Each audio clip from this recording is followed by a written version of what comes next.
Hello বন্ধুরা, দেবার্চনা কিচেনে সবাইকে তোমাদের ওয়েলকাম জানাচ্ছি। আজকে নিয়ে এসেছি তোমাদের জন্য ঝাল ফ্রেজি, চিকেন ঝাল ফ্রেজি।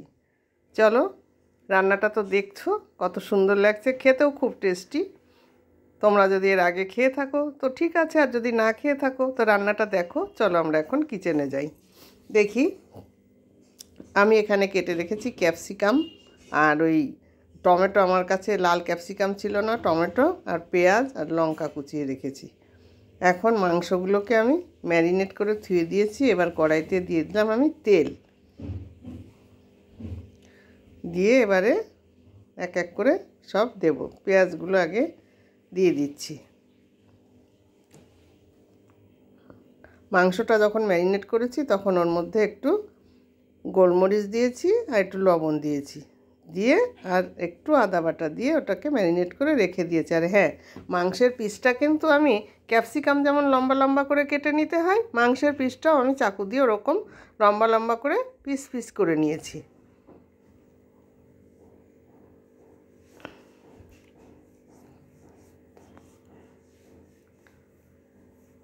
এটা একটু লাল লাল ভাব আসলে তারপরে এর মধ্যে আমি দিয়ে দেব ওই ম্যারিনেট করে রেখেছি যে মাংসগুলো, ওইগুলো আমি দিয়ে দেবো। বেশিক্ষণ ম্যারিনেট করতে লাগে না, কারণ এটা খুব পাতলা পাতলা করে মাংস লম্বা লম্বা করে কুচানো তো, যার জন্য 10-15 মিনিট রাখলেই হয়ে যায়।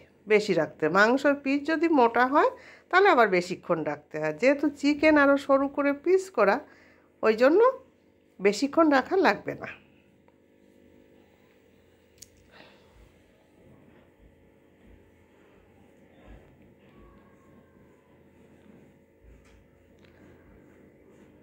হয়ে এসছে প্রায় আমার, দেখো লাল লাল হয়ে এসছে।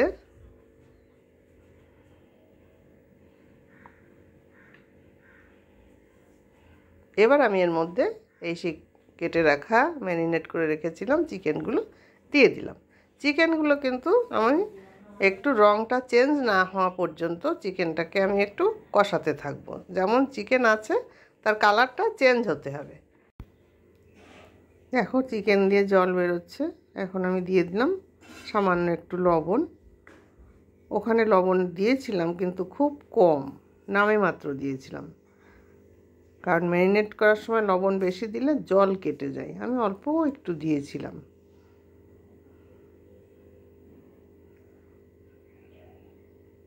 দেখো রং কিন্তু চেঞ্জ হয়ে আসছে, দেখতে পাচ্ছ? দেখো সাদা রং হয়ে এসছে।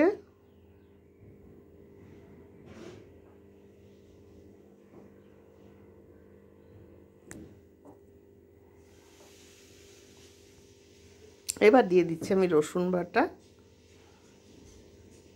1 চামচ মতোই রসুন বাটা দিলাম। আদা বাটা দিয়ে দিলাম, দিয়ে আবার নাড়াচাড়া করব। আদা রসুনের কাঁচা গন্ধ মোটেও ভালো লাগবে না, ওই জন্য এটাকে আমি বেশিক্ষণ লাগে না কিন্তু এই রান্নাটা করতে, অথচ টেস্টি হবে। তোমরা এটা ডায়েটের সঙ্গে খেতে পারো, ডায়েট যারা করো তাদের জন্য খুবই ভালো। হ্যাঁ, আমি সোনার জন্য, সোনা ডায়েট করে বলে আমি এই সব খাবার বানিয়ে বানিয়ে দিই, বেশি তেলও দিই না। এবার একটু লঙ্কার গুঁড়ো দিয়ে দিলাম, যেহেতু ঝাল চিকেন ঝাল ফ্রেজি, ওই জন্য এই লঙ্কার গুঁড়োটা মাস্ট দিতেই হবে।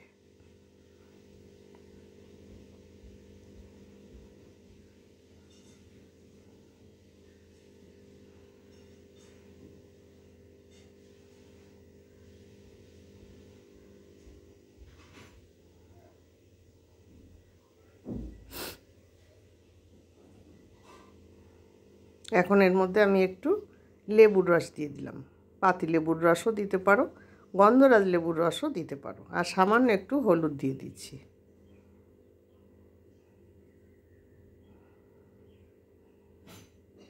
আর হ্যাঁ, আমার কাছে ক্যাপসিকামটা ছিল সবুজটা, কিন্তু হলুদ আর লালটা ছিল না, বেল পেপারটা, যার জন্য আমি তার পরিবর্তে লাল বেল পেপারের পরিবর্তে আমি কিন্তু টমেটোর মানে বিচিগুলো ফেলে দিয়ে টমেটোগুলো ঠিক ওইভাবে কেটে দিয়েছি।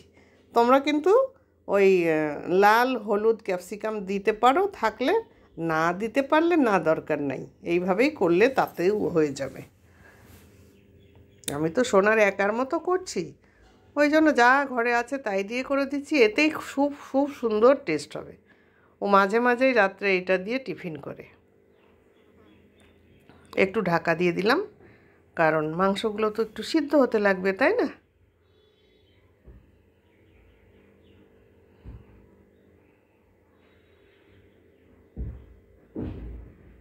জলটা টেনে নিয়েছে।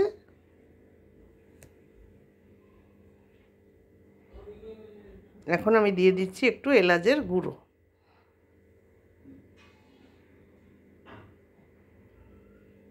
এবার দিয়ে দিচ্ছি কেটে রাখা ক্যাপসিকাম, আর পেঁয়াজগুলো বড় বড় করে কেটে দিয়েছি দেখো, আর ওই টমেটো দিয়ে একটু সামান্য এই সবজিগুলোর জন্য সামান্য একটু লবণ দিলাম, আর দিয়ে দিলাম একটু মিষ্টি, অল্প, জাস্ট সামান্য একটু মিষ্টি।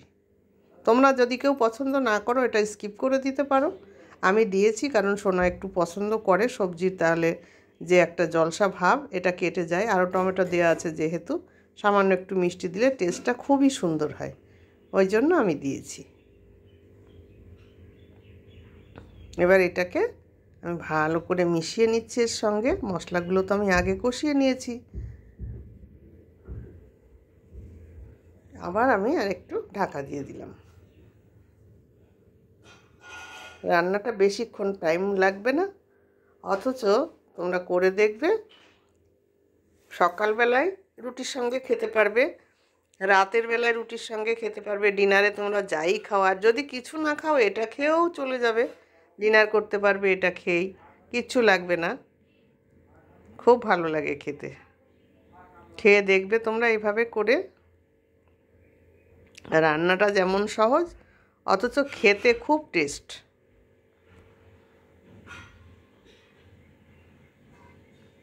হ্যাঁ বন্ধুরা, রান্নাটা তো ঢাকা দেওয়া আছে, একটু গল্প করে নিই, তাই না তোমাদের সঙ্গে?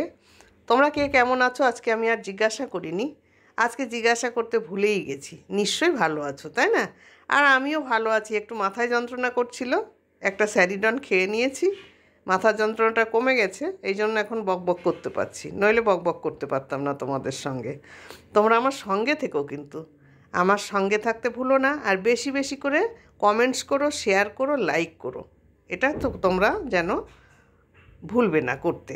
তোমরা আমাকে এগিয়ে নিয়ে গেলে আমি ঠিক, আমরা হাত ধরাধরি করে এগিয়ে যেতে পারবো। বন্ধুরা আমার, তোমরা আমার সঙ্গে থাকবে। আর আমি যে রেসিপিগুলো করি সেগুলো যদি তোমাদের ভালো লাগে, তোমরা দেখে শুধু স্কিপ করে না দেবে না, আর একটু কমেন্টস করবে, করে জানাবে যে কেমন লাগলো রেসিপিটা। রান্না করে খেয়ে জানাবে যে হ্যাঁ আমরা রান্না করেছিলাম দিদিভাই, আমাদের ভালো লেগেছে কি ভালো লাগেই নি। জানাবে, ভালো লাগলে জানাবে, না লাগলেও জানাবে, তাতে আমার কোনো ব্যাপার নেই। আমি এটাতে কিচ্ছু মনে করি না। একটা রান্না সবার কাছে ভালো নাও তো হতে পারে, আবার ভালোও হয়ে যেতে পারে, দেখা গেল তাই তো খুব সুন্দর লেগেছে। এইগুলো আমাকে লিখে তোমরা কমেন্টস করে অবশ্যই জানিও। আমি তোমাদের কমেন্টসের আশায় কিন্তু বসে থাকলাম, ঠিক আছে?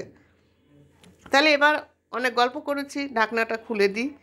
দেখো সবজিগুলো মজে এসছে, হ্যাঁ হয়ে এসছে প্রায়, আমার সবজি সুন্দরভাবে মজে গেছে। হ্যাঁ, এটার মধ্যে আর আমার জল দেওয়ার কোনো দরকার নেই, এইভাবে ঢাকা দিয়ে দিয়ে সিদ্ধ হয়ে যাবে। মাংসটাও সিদ্ধ হয়ে গেছে, রান্নাটা আমার প্রায় হয়ে এসছে।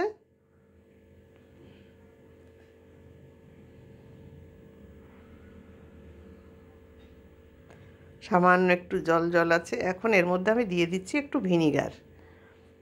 ভিনিগারটা দিলে সবজিগুলো একদম মজে যাবে, মানে কচকচ করবে না। আর দিয়ে দিচ্ছি এখন টমেটো সস। এইটা দেওয়াতে টেস্টটা এসে গেল।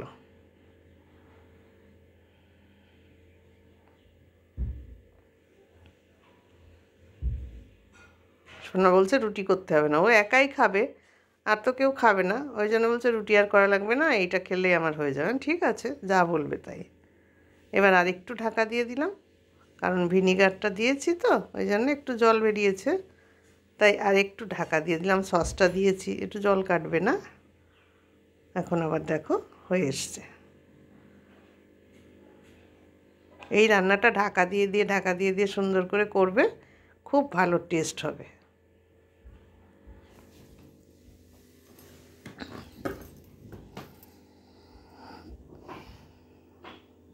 হয়ে গেছে আমার প্রায়, এখন আমি ঢেলে দিয়েছি। দেখো কত সুন্দর কালারটা এসছে, নিশ্চয়ই ভালো লাগছে। তাহলে ভালো লাগলে সাবস্ক্রাইব করো কিন্তু বন্ধুরা, ভুলো না। তোমরা সকলে ভালো থাকো, আবার দেখা হবে আরেকটা রান্না নিয়ে তোমাদের সামনে হাজির হব। যতক্ষণ হাজির না হব ততক্ষণ পর্যন্ত তোমরা আমার সঙ্গে থাকবে, আবার কথা হবে। তাহলে আজকের মতো টাটা বন্ধুরা।